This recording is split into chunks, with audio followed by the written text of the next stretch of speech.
Alhamdulillah, Alhamdulillahilladzi arsala rasulahu bil huda wa dinil haqq liyudhhirahu 'ala dini kullih wa kafa billahi shahida.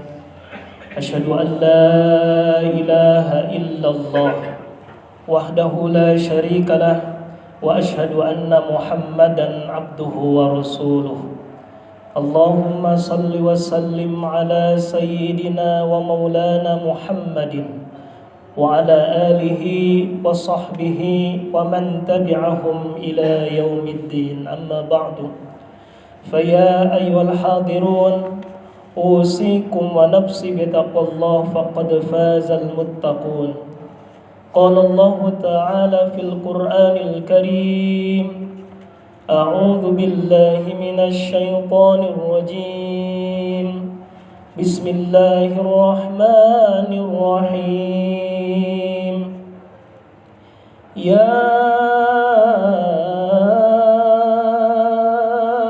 ayyuhalladzina amanu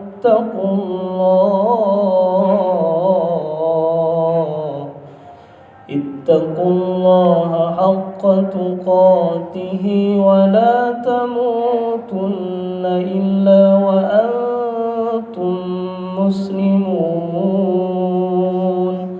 Shadaqallahul azim.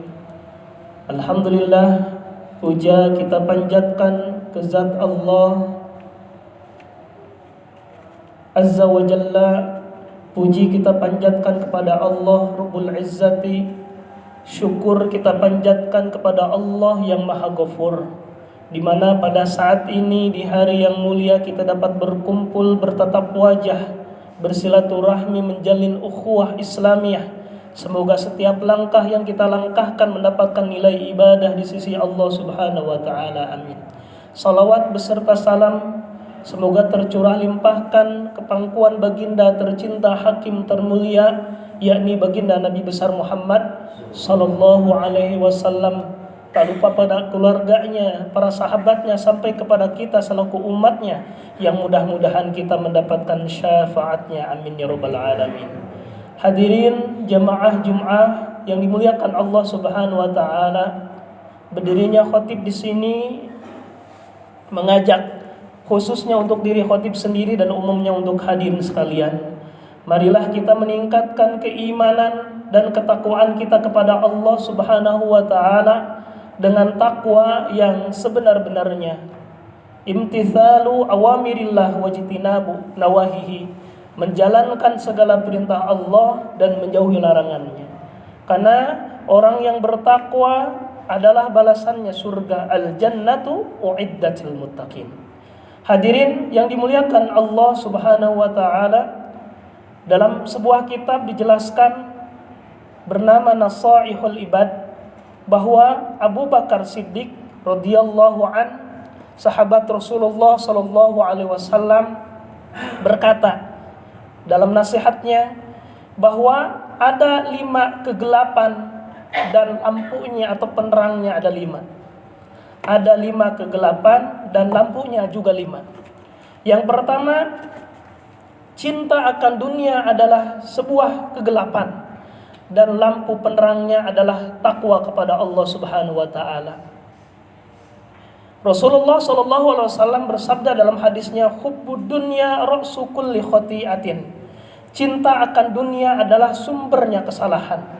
Bahkan dalam hadis yang lain, barang siapa yang hatinya telah disiram dengan rasa cinta terhadap dunia, maka ia akan dibuntuti dengan 3 hal. Yang pertama, kecelakaan yang tidak ada habisnya dan tidak ia kehendaki. Yang kedua, keinginan yang sangat dan tidak akan tercukupi. Yang ketiga adalah harapan dunia yang tiada ujungnya.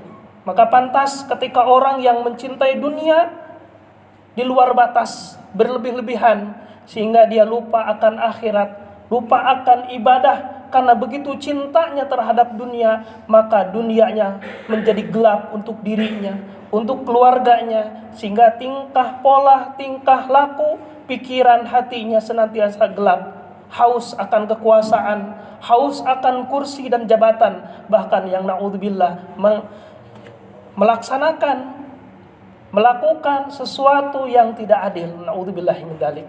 Hadirin yang dimuliakan Allah Subhanahu wa taala, cinta dunia adalah kegelapan, maka penerangnya adalah takwa, takut kepada Allah Subhanahu wa taala.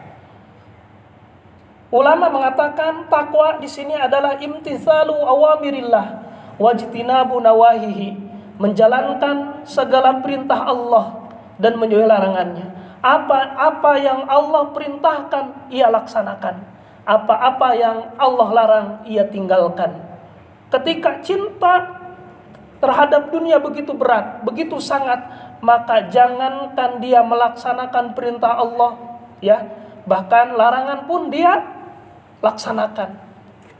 Di antaranya, kumandang adzan dia tidak dengarkan, waktunya sholat dia tidak laksanakan, bahkan sholat subuh kesiangan, duhur di perjalanan, duhur di pekerjaan, asar di perjalanan, maghrib kecapean, isya ketiduran, gara-gara begitu cintanya terhadap dunia. Hadirin yang dimuliakan Allah Subhanahu wa taala, sahabat Rasul yang bernama Abu Bakar Siddiq ini mengatakan yang kedua, dosa adalah suatu kegelapan dan lampu penerangnya adalah taubat kepada Allah Subhanahu wa taala. Dosa adalah merupakan sesuatu yang membawa dampak negatif, menggelapkan hati pikirannya. Maka Rasulullah SAW bersabda, apabila seorang hamba melakukan dosa satu kali, maka hatinya diberi titik noda hitam. Apabila mencabutnya dan memohon ampun serta bertaubat kepada Allah, maka bersihlah hatinya. Maka ia kembali lagi berbuat dosa, maka bertambah hitamlah titik noda itu hingga memenuhi hatinya. Sedang dia sesuai dengan apa yang dikatakan Allah dalam ayat kalla bal rana ala qulubihim ma kanu yaksibun. Sekali-kali tidak, bahkan dosa yang telah mereka kerjakan dapat menutupi hati mereka.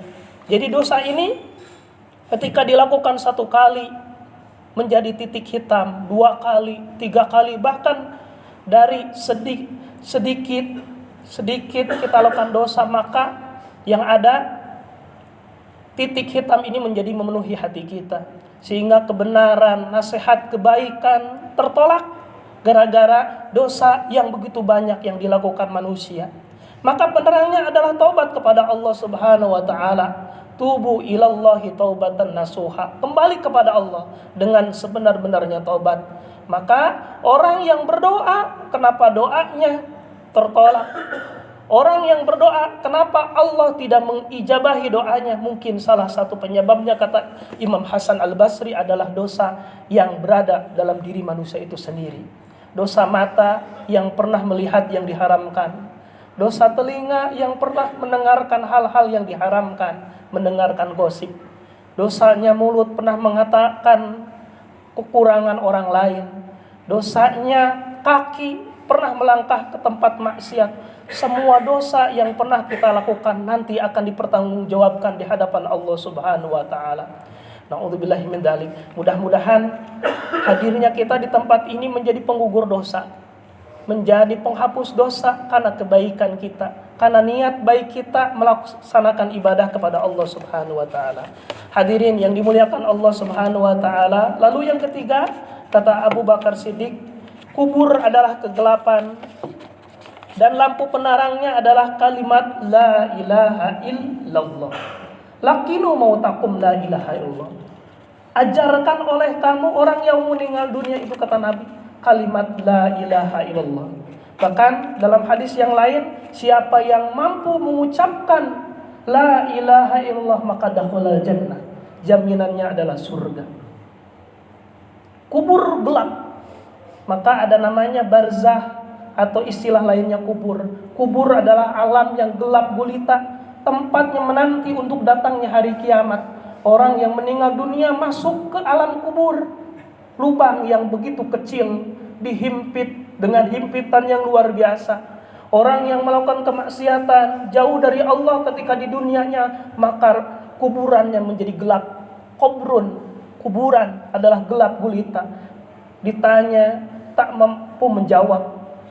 Semua ketika menunggu datangnya hari kiamat berada di alam kubur, mereka ditanya terus-menerus tak mampu menjawab, disiksa oleh Allah Subhanahu wa taala, disiksa dengan siksaan kubur. Tapi orang muslim, orang yang beriman, orang yang takwa kepada Allah Subhanahu wa taala, hidupnya dengan penuh kebaikan, dikuburnya dengan penuh dengan kenikmatan, namanya barzakh, alam yang terang benar. Amalannya Quran, maka Quran menjadi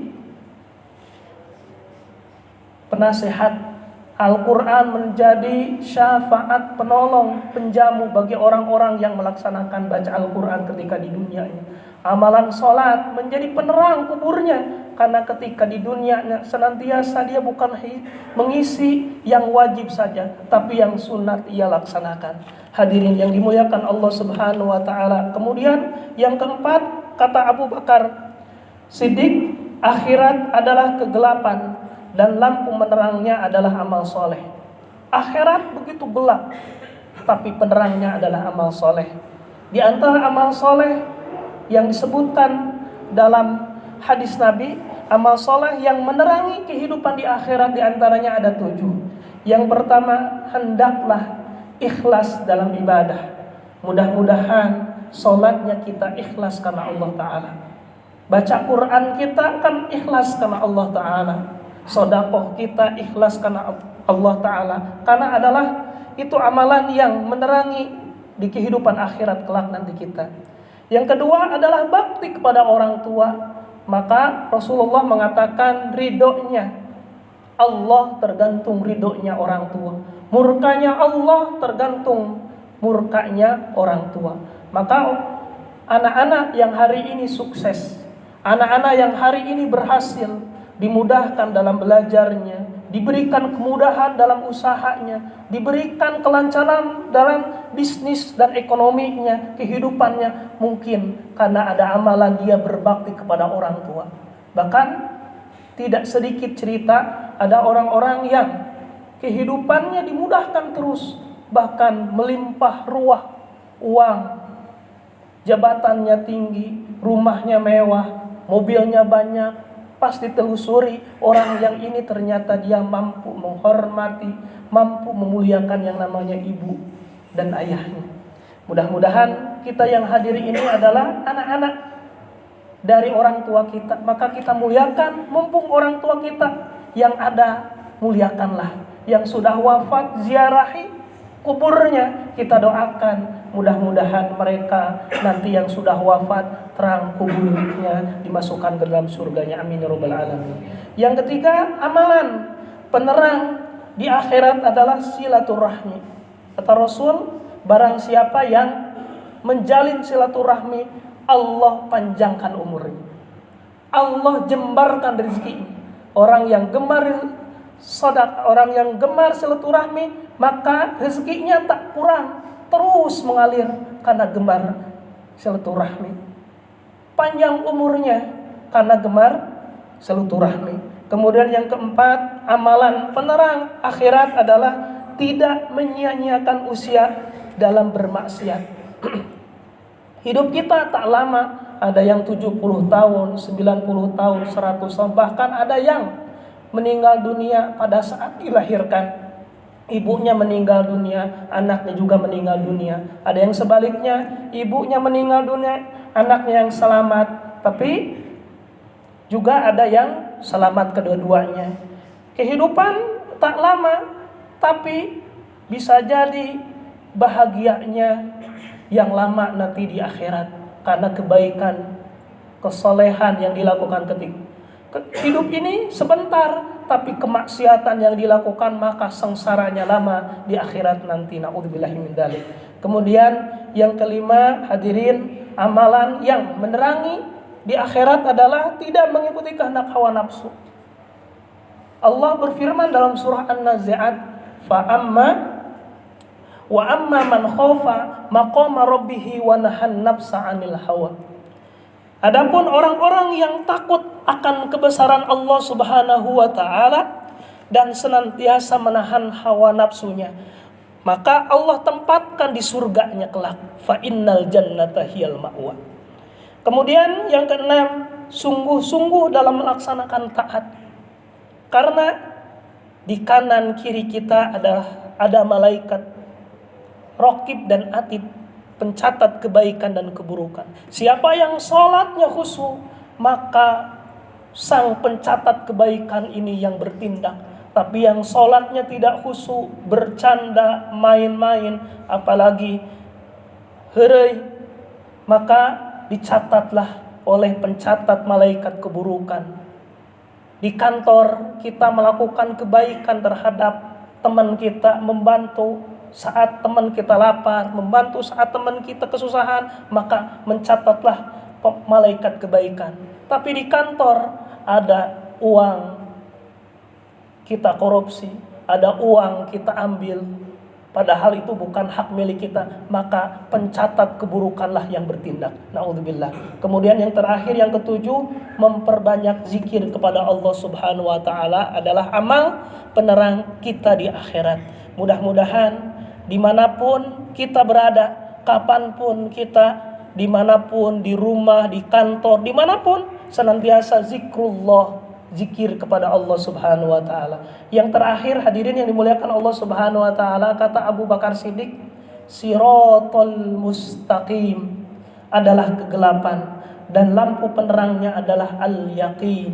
Ulama mengatakan jalan siratal mustaqim ini adalah satu rambut dibagi 7. Kalau seandainya ini satu rambut disimpan berada di tengah malam dalam keadaan gelap gulita, tak terlihat sama kita untuk mencarinya. Apalagi ini rambut dibagi 7, saking tipisnya. Akhirat sudah gelap, kemudian kita disuruh berjalan di atas siratal mustaqim yang gelap gulita, maka kuncinya, penerangnya supaya kita berjalan di atas siratal mustaqim untuk menuju surganya Allah adalah al-yaqin, yakin kepada Allah Subhanahu wa taala.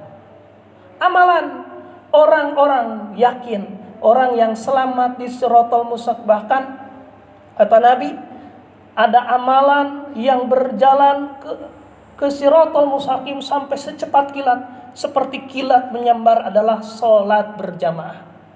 Adalah amalan siratal mustaqim supaya kita selamat ketika berjalan di siratal mustaqim. Karena ada baru berjalan sudah kecemplung ke yang namanya nerakanya Allah Subhanahu wa taala. Sebelah sana adalah surga, bawahnya adalah nerakanya Allah. Tak kuat kita menahan atau mampu untuk berada di neraka. Kita berdoa, mudah-mudahan kita semua menjadi golongan penduduk surganya Allah Subhanahu wa taala. Amin ya rabbal alamin. Mudah-mudahan kelima yang tadi, nasihat dari Abu Bakar Siddiq, mudah-mudahan senantiasa kita ingat bahwa ada yang namanya penerang dari yang namanya cinta dunia adalah takwa. Penerang dari dosa adalah taubat. Penerang yang namanya kubur adalah kalimat la ilaha illallah. Penerang yang namanya akhirat adalah amal soleh. Penerang siratal mustaqim adalah al-yaqin. Barakallahu li wa lakum wa lisairina wal muslimat fastaghfiruhu innahu wal ghafurur rahim.